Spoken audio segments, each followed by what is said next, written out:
Hi friends. நம்ம இன்னைக்கு என்ன பார்க்க போறோம்னா, என்னோட வீடியோல அதிக பேர் ஒரு கேள்வி கேட்குறாங்க. உங்களோட முடி ஏன் இந்த அளவுக்கு அடர்த்தியா இருக்கு? ஏன் இவ்வளோ நீளமா இருக்குன்னு சொல்லிட்டு. அதுக்கான சீக்ரெட்டு 2டே விஷயம் தான். ஒண்ணு என்னோட தேங்காய் எண்ணெய், இன்னொன்னு என்னோட சீப்பு. தேங்காய் எண்ணெய் வந்து 2 நாளைக்கு ஒரு முறை மட்டும் தான் நான் தேங்காய் எண்ணெய் பயன்படுத்துவேன். அதுவும் எப்படி பயன்படுத்துவேன்னா, ஒரு மூடியில பாதி கூட கிடையாதுங்க. கொஞ்சமா தான் பயன்படுத்துவேன். அத கை முழுவதும் தடவி, தலையில லைட்டா அப்ளை பண்ணி, அப்புறமா நான் தூங்கிருவேன்.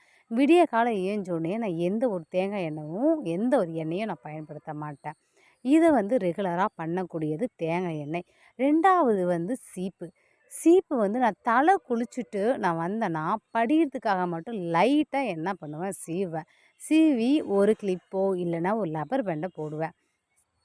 தலையில சிக்க நான் உடைக்க மாட்டேன். ஒரு நாள் முழுவதும் சிக்கு உடைக்காம தான் இருப்பேன். மறாநாள் தான் தேங்காய் எண்ணெய என் தலைக்கு பயன்படுத்துவேன். தலை குளிக்கும் பொழுது நான் அதிகமா சீப்ப வந்து பயன்படுத்த மாட்டேன். தேங்காய் எண்ணெயும் வைக்க மாட்டேன். ஏன்னா, என்னோட வேர் பலவீனமாகும்.